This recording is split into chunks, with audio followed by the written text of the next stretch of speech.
դիտողների համար ներկայացնեք։ Նախ օրվա խորհուրդը ցանկանայի նորից ձեր միջոցով մի փոքր լուսաբանել։ Այսօր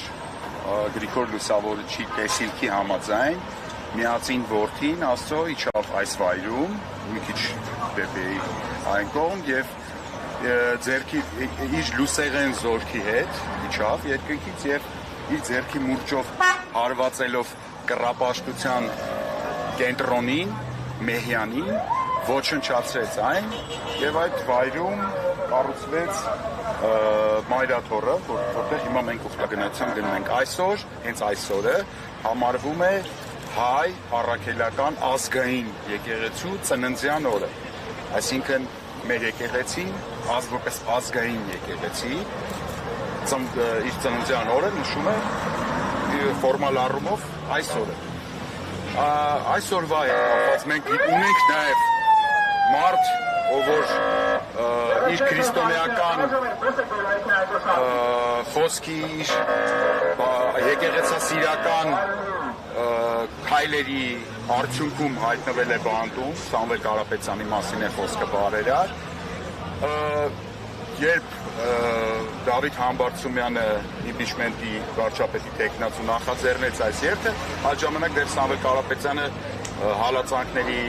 մեջով չէր անցնում, սա իրար հետ համընկավ, այս ամեն ինչը, եւ մենք այստեղ ենք պարոն Համբարձումյանի կոչով նաեւ սատարում ենք Սամվել Կարապետյանին իր ձեռնարկած երեք նաեւ իր տեքստից իմացանք պայքարի ճանապարհին, իր ընտանիքի նաև կողքին ենք, մաղթում ենք համբերություն, կամք եւ պայքարի տոկունություն եւ մեր այսօրվա երթով մենք գնալու ենք նաև այս թվարկածս հարցերի, խնդիրների հետ կապված նաև հայրապետական օժտանքը ստանալ, հայրապետի օժտությունը ստանանք։ Այդ իսկ դուք հիմա այս պահին դեռևս 11-ին պետք է հավաքվեն, դեռևս 10-20 է, մարդիկ իստումա շատ ավելի մեծ է տեսնում եք։ Պարոն Մալյանայք, դուք ձեր տեսաուղերձում նշում եք, որ եկեղեցու աջակիցները ավելի շատ են, քան այն մարդիկ, որոնք այսօր թիրախավորում են եկեղեցուն։ Ամեն դեպքում այդ մարդիկ իշխանության են, այդ մարդիկ ամենօրյա ռեժիմով շարունակում են թիրախավորել հայ առաքելական եկեղեցին, ավելի նույնիսկ Իրան-իսրայելական հակամարտությունը չի խանգարում երկրի առաջնորդի պաշտոնում նստած անձին պարբերաբար անդրադառնալ հայ առաքելական եկեղեցու թեմային, որպես Հայաստանի Հանրապետության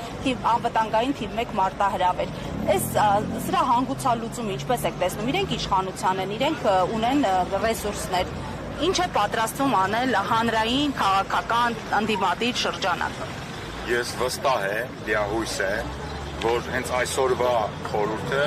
բեկում է մտցնելու մեր քաղաքական էլիտայի մտածելակերպի մեջ։ Ես վստահ եմ ձեզ ասում, մենք վաղը դրա արդյունքները հենց վաղը, բառից բուն իմաստով վաղը, ոչ թե այսպես անորոշ վաղը, հենց վաղվանից իմ կարծիքով մենք կտեսնենք դրա պտուղները։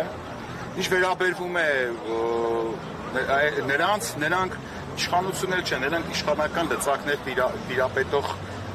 փոքրիկ խումբ են, ինչպես Սամվել Կարապետյանը ասեց, եւ իրականում նրանք փոքրիկ խումբ են, նրանք մեծամասնություն չեն, նրանք չեն արտահայտում մեծամասնության կարծիքը,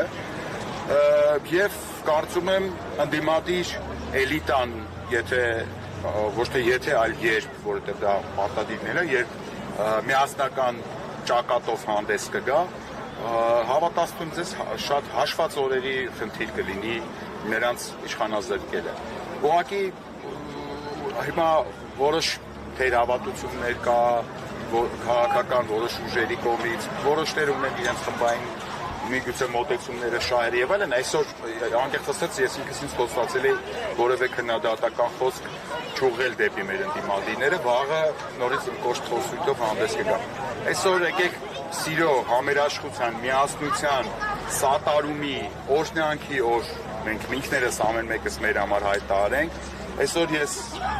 ընդդիմադիր դաշտում չունեմ որևէ հակառակորդ, որևէ մարդ, որին համարում եմ ինձ թշնամի,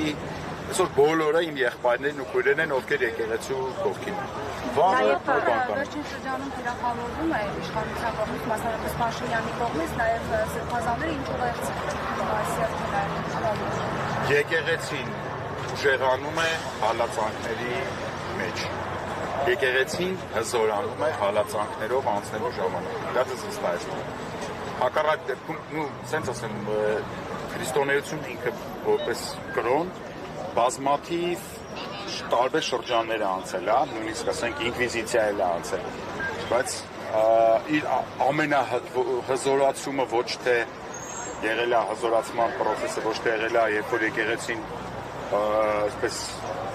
դոմինանտ դերում է եղել, այլ եկեղեցին ուժեղացել է հալածանքների մեջ, որտեղ եկեղեցին մենք ենք։ Հալածանքների ժամանակ բոլորս համախմբում ենք, չէ՞։ Ավելի ուժեղ, իհարկե։ Առաջի օրվանից, երբ որ ադրբեջանա-թուրքական հեղափոխությունը տեղի ունեցավ մեր երկրում 2018 թվականից, առաջի օրվանից կաթողիկոսը գտնվում է այս իշխանությունների թիրախում, եկեղեցիականները գտնվում են այս իշխանությունների թիրախում։ Այդ ամենը մեր աչքի առաջ է եղել, այսինքն հրապարակային եղել, ոչ մի թաքուն բան չի եղել։ Կաթողիկոսը այո թիրախում է, եկեղեցին այո թիրախում է եւ այսօր չի դա էլի։ Չէ, սրանից առաջ ինչ է, սրանից առաջ արգելեցին կաթողիկոսին հայրապետական ուղերձով հանդես գալ ամանորին, դրանից առաջ դիվանագիտական անձնագրերը հավաքեցին եպիսկոպոսների ձեռքից, դրանից առաջ վեհապարհոր անվտանգությունը թույլատրեցին, դրանից առաջ այդ թիրախային այդ բանը, նոր հայրապետ, չգիտեմ ինչ բան, այդ շարժումներ, որ հարձակվել են, այդ նույնիսկ ֆիզիկական ներգործություն ունեցան վեհապարի նկատմամբ։ Այս վերջ չունի, դրանից առաջ 2019 թվականին հայտարարում էր, որ կսցնելու է ծունկի է բերելու այն հոգևորականին, որ իր դեմքը հելնի է։ Միացյալ Նահանգներում իր ելույթը նայեք։ Այս անցած եղել է, այսինքն այդ ամեն ինչը մի օր չի եղել, այսօր չի եղել։ Այս ամենը իդեպ շարունակվելու է միշտ, քանի նրանք իշխանություն են։ Վերադառնալով ձեր ձևակերպումներին սիրով մոտենալ ամեն ինչին այսօր, դուք պատրաստվում եք սիրով մոտենալ քրեական պատգամավորներին առանձին եւ սիրով իրենց համոզել, որպեսզի միանան ձեր շարժմանը։ Ես դա սիրով եմ անելու։ Իհարկե, այդ գիտեք ինչ, ես քանի չունեմ նրանց, քանի մենք չունենք քրեական պատգամավորների հստակ դիրքորոշումները, ես չգիտեմ այդ մարդը գերի է, այնտեղ թե հանցակից է։ Ես կմոտենամ այդ մարդուն, կանխավարկած ունենալով շատ քաղաքավարի շատ բան, երբ որ հասնենք, երբ որ ընդդիմադիրների դիմադրության պատը հաղթահարենք, արդեն անցնենք քրեականների այդ աշխատանքի,